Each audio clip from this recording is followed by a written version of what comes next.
प्यारे बच्चों, आज अपन न्यूमेरिकल लेके आए हैं रिजल्टेंट ऑफ फोर्सेस पर।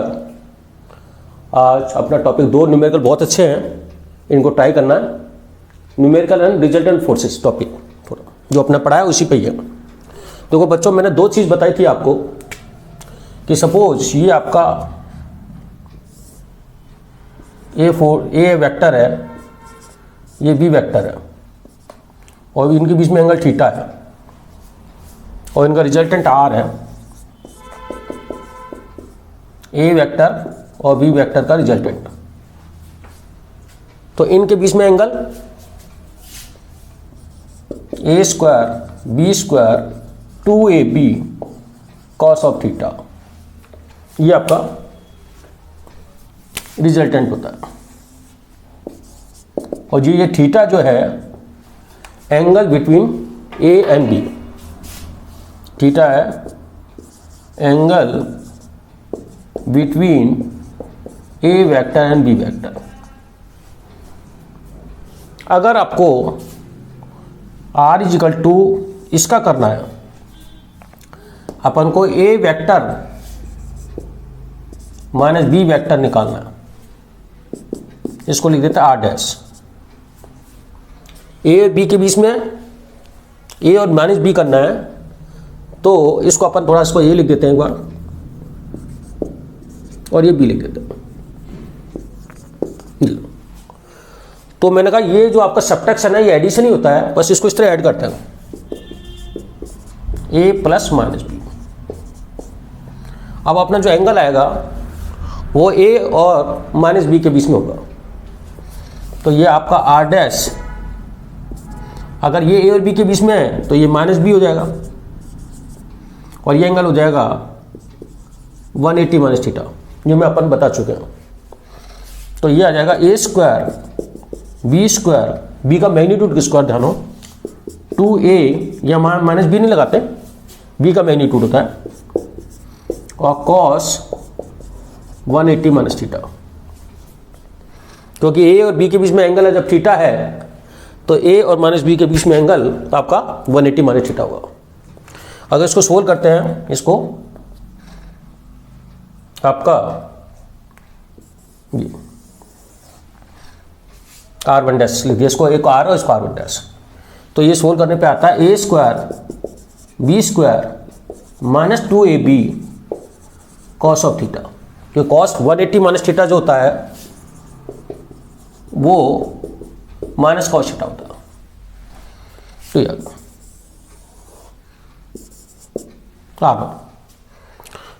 तो यहाँ पे जो थीटा आ रहा है वो ए और बी के बीच में, जो ओरिजिनल ए और बी के बीच में एंगल वही है। आपको 180 माइनस थीटा नहीं लगाना, आपको ये कि अगर आपने ए और बी इस फॉर्मूले में रख दिया तो एडिशन का रिजल्टेंट आ जाएगा, और यही एंगल अगर आपने इस फॉर्मूले में रख दिया तो ये ए और माइनस बी का सब्ट्रैक्शन का रिजल्टेंट आ जाएगा। ये अपने 2 फॉर्मूले की बात करी थी। बस ये ध्यान रखना, जो चीज़ यहाँ पे होती है उनके बीच में एंगल होता है ए और बी, और यहाँ पे होगा ए और माइनस बी के बीच में एंगल, वो लास्ट में जाके कन्वर्ट इसमें हुआ है। अब थोड़ा सा अपन इस तरीके से देखो, इस सवाल में आज जो अपन बात कर रहे हैं, ये लिखा the resultant of 2 force has magnitude 20 Newton. 2 force हैं, उनका रिजल्टेंट का मैग्नीट्यूड 20 न्यूटन है, मतलब एक तरह का आर की वैल्यू एक तरीक। One of the force is magnitude 20√3, जिसमें एक फोर्स का मैग्नीट्यूड 20√3 है, and make an angle 30 with resultant. मतलब रिजल्टेंट, अच्छा इसका रिजल्टेंट क्या इधर आता है, ये आपको पता होगा आर बीच में, और इसका रिजल्टेंट क्या आता है, इधर आता है। ए और बी का रिजल्टेंट अगर पता हो, अपन पैराग्राफ लॉ से ये डायगोनल बनता है इनके बीच में, ऐसे ही ए डैश और माइनस बी का रिजल्टेंट बीच में इधर आता है इनके बीच में। तो यहाँ पे रिजल्टेंट ए वेक्टर से 20√3 जो है मैग्नीट्यूड, उससे कितना एंगल बना 30 degree with the resultant. Then what is the magnitude of other forces. मतलब ये क्वेश्चन है, सपोज ये आपका F1 है 20√3, F1 मान लो, ये F2 है दूसरा फोर्स, ये निकालना है, और इसका जो रिजल्टेंट है FR वो देगा 20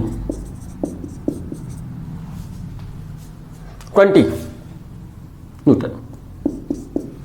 और अपन को जो एंगल दे रखा है रिजल्टेंट का और 20√3 के बीच में एंगल है, वो दे रखा 30, और F2 निकालना है।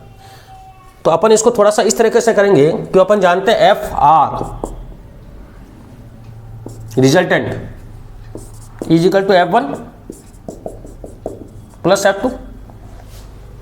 एंगल किस किस में बीच दे रखा है, रिजल्टेंट और F1 में। तो अपन क्या करते हैं, F2 निकालना है, तो F2 को ऐसे लिख सकते हैं, F2 is equal to F1 minus FR।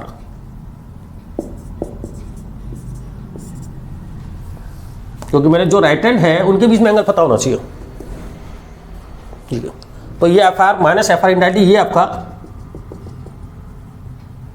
अगर ये FR है रिजल्टेंट है तो ये माइनस FR है उल्टा।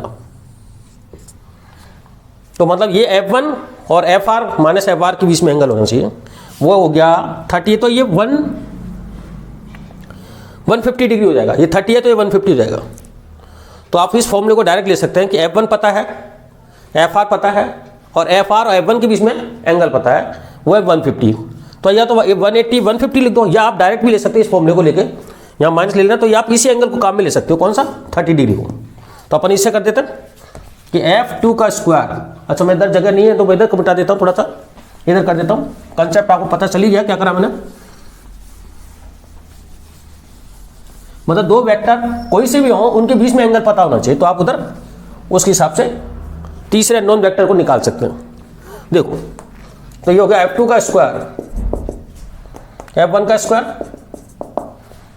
FR का स्क्वायर माइनस 2F1 FR, और ये एंगल आपका देखो इसमें लिखोगे तो 180 150 लिखोगे, और इसको आप डायरेक्ट ले सकते हो, मैंने कहा ना आप इसको 30 डिग्री ले सकते हो। कितना एंगल है, आप 30 डिग्री, समझे। FR और इसके बीच में एंगल आपका 30 डिग्री है। अगर आपको F1 और माइनस FR का है तो उस FR को लो, लेकिन इसके बीच में एंगल को आप माइनस में लगा दो, तो ये एंगल काम आ जाएगा, ओरिजिनल एंगल ही काम आ जाएगा। देखो अब इसमें वैल्यू रखते हैं, F1 कितना है 30√3, 30√3 का हो गया FR 20 का स्क्वायर 2 30√3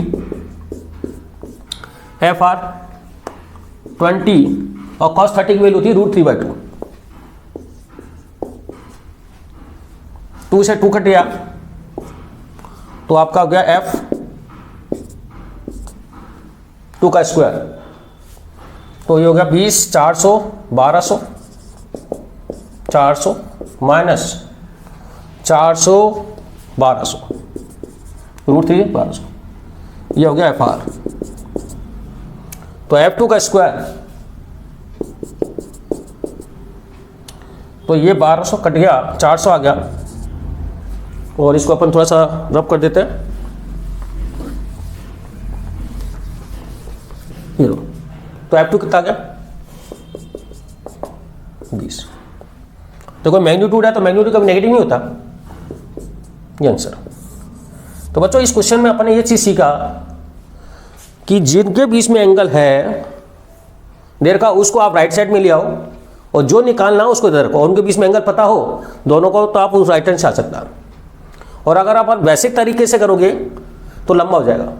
अगर आप इससे ऐसा करोगे FR का स्क्वायर F1 का स्क्वायर F2 का स्क्वायर, फिर एंगल थीटा ही मानना पड़ेगा, तो आपको थीटा की, तो आपको क्या करना पड़ेगा F1 का स्क्वायर प्लस F2 का square 2F1 F2 cos theta equal to FR का स्क्वायर। इस तरीके से करोगे फिर एक एंगल मेक बाई F1 भी है बता रखा आपको, वो लंबा तरीका होगा। इसलिए मैंने इस तरीके से बताया कि FR और F1 के बीच में पता है तो आप FR F1 को उधर ले जाओ और F2 निकालो। तो ये क्वेश्चन आपको कंसेप्ट क्लियर करने के लिए मैंने बताया, अच्छा क्वेश्चन है ये, इसको इसलिए एक क्वेश्चन और लूंगा मैं, इसको आप पोज करके उतारें, फिर उस क्वेश्चन को मैं लिखूंगा, फिर उसको दोबारा बताऊंगा, वो भी अच्छा क्वेश्चन है, उतारें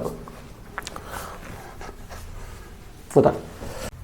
हाँ तो बच्चों ये क्वेश्चन लिखा मैंने, the resultant of P and Q is R, P और Q का रिजल्टेंट R है,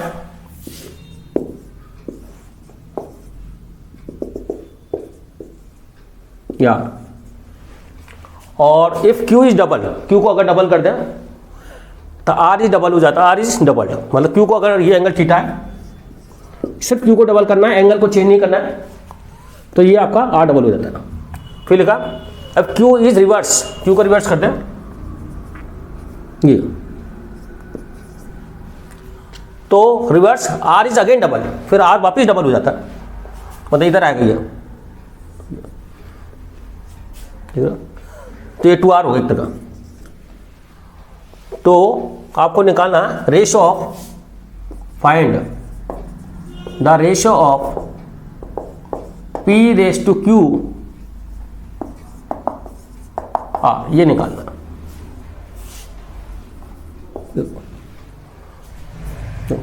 तो फर्स्ट इक्वेशन बनेगी इसके अंदर, सपोज एंगल थीटा है p और q के बीच में, तो p square q square 2pq cos of theta, ये हो जाएगा r स्क्वायर फर्स्ट। अब क्या कर रहा है, q इज डबल्ड, p को वैसे ही रखना है, 2q का होल स्क्वायर 2pq, इसको डबल करना है, एंगल वही रखना है, लेकिन ये आपका 2r का होल स्क्वायर हो गया इंडेंट। ये फर्स्ट इक्वेशन है, इसको आप ऐसे लिख सकते हो 4r square p square plus 4q square 4pq cos of theta, ये इक्वेशन सेकंड हो गई। फिर अगेन कंडीशन है q को रिवर्स कर दें, r अगेन डबल, तो ये हो जाएगा 2r का whole square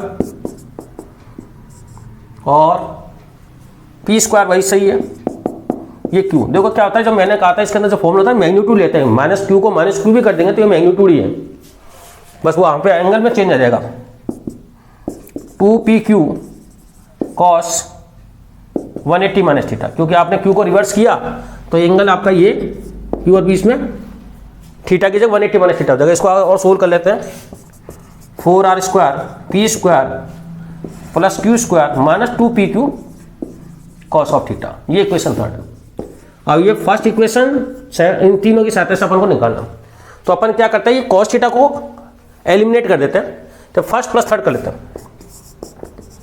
first plus third. तो फर्स्ट प्लस थर्ड करने पर ये हो जाएगा 5r square p square 2p square, और क्योंकि एलिमिनेट करने से कैंसिल हो जाएगा ना इसलिए क्या है, तो ये हो जाएगा 2q square first plus third. तो ये आ जाएगा इसके अंदर, अगर अपन इधर ले जाएं तो इसको ऐसे ले सकते हो 5/2r square equal to p square plus q square, equation number 4। ऐसे अपन क्या करते हैं, सेकंड और थर्ड, सेकंड 4pq है, ये -4, इसका डबल इसमें ऐड कर दो, twice of third. Second equation में आपको थर्ड इक्वेशन का डबल ऐड करना है, जिससे ये कैंसिल हो जाएगा, तो ये करोगे तो ये तो आएगा 4r स्क्वायर और 8r स्क्वायर 12r स्क्वायर, और ये हो जाएगा आपका, इसका डबल ऐड किया ना तो ये हो जाएगा 3p स्क्वायर, और q का 4 और इसका डबल किया 6q स्क्वायर। इसको इधर हो जाएगा आपका 3 का काट दें तो 3 आ जाएगा 4r स्क्वायर p स्क्वायर और प्लस 2q स्क्वायर। अब ये क्वेश्चन अपने पास 4 और 5 दो आ गई, इनको अपन मिटा देते हैं थोड़ा सा। देखो अब इस सबको r की टर्म में निकाल देते हैं, r की टर्म में अगर अपन 5 - 4 कर दें, 5 - 4 तो 4 में से 5/2 तो 3/2r स्क्वायर हो जाएगा, और ये p स्क्वायर से p स्क्वायर और 2q स्क्वायर से q स्क्वायर हो जाएगा, तो q square is equal to √3/2r, ये आ गया r की टर्म। अब इसकी वैल्यू अपन इसमें रख देते हैं, 5th में या किसी में रख दो,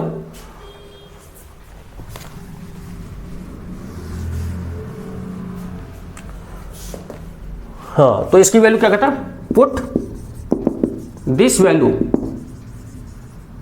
इन इक्वेशन 5।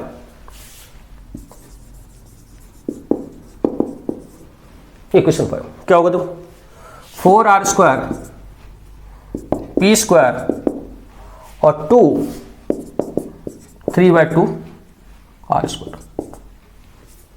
3/2। तो 3 से 3 कट गया, 3r स्क्वायर हो जाएगा R square P square, 3r square से इधर आर स्क्वायर, तो r इक्वल टू या p इक्वल टू आर।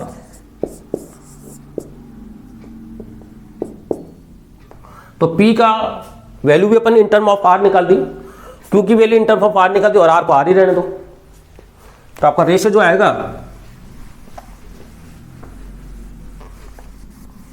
देखो, तो आपका रेशियो p⁻q⁻r, p को आप लिखो r, q को लिखो √3/2r और r को भी r। और √2 से क्योंकि रेशियो में नीचे नहीं लिखते, √2 से मल्टीप्लाई कर दो तीनों को और r काट दो, पेंसिल काटो, रेशियो में काट सकते हो। तो √2 √3 और √2, क्योंकि √2 आ जाएगा, ये √2 कट जाएगा √2,